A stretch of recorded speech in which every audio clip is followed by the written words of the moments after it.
దడదడలాడిస్తున్న సంజన దువ్వాడ గొడవ ఈరోజు చూసాం లైవ్లో. సంజన దువ్వాడ మాధురి గారు మనం ఒక మాట అనుకుందామా, ఆ మాట అనుకొని దాన్ని గొడవగా తయారు చేద్దామా, ఇష్యూ తయారు చేద్దామా, మన ఇద్దరు తర్వాత అందరూ తీసుకొచ్చి కలపాలంటే ఇక్కడ అంత సీన్ లేదు, ఎవడో తీసుకొచ్చి కలపడం అని చెప్పేసి అంటే మన దువ్వాడ మాధురి గారు అంటే లేదు మనం గొడవ పెడితే మనల్ని అందరూ తీసుకురావాలి. ఒకవేళ ఎవరు మనల్ని తీసుకొచ్చి కలుపుతారో, ఎవరు మనల్ని విడిపోవాలని చూసి ఎంజాయ్ చేస్తారో చూద్దాం, దీన్ని బట్టి తెలిసిపోతుంది. మీరు నేను ఒక పూట వరకు మాట్లాడుకోవద్దు అని సంజన గారు అంటే దువ్వాడగా మాధురి గారు కూడా తల ఊపడం. మొత్తానికి ఏంటంటే సంజన గారికి సరైన జోడు దువ్వాడ దొరికిందని మనం అనుకోవచ్చు.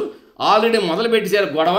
బొట్టుతో గొడవ మొదలైంది, అది బొట్టుగా గాలి అది కలిసి అది ఎన్ని బొట్టుల అంటే బిందువు కలిసి సింధువుగా మారడు అనేలా తయారవుతుందేమో చూడాలి. మొత్తానికి వీళ్ళు గొడవను చూసిన అంటే వీళ్ళు గొడవ ఒక లెవెల్, ఆ గొడవ చూస్తూ నిజమని ఫీల్ అయిన వీళ్ళు రెడ్ ఫ్లవర్. ఆహా ఓహో ఇక చూసుకోవచ్చు.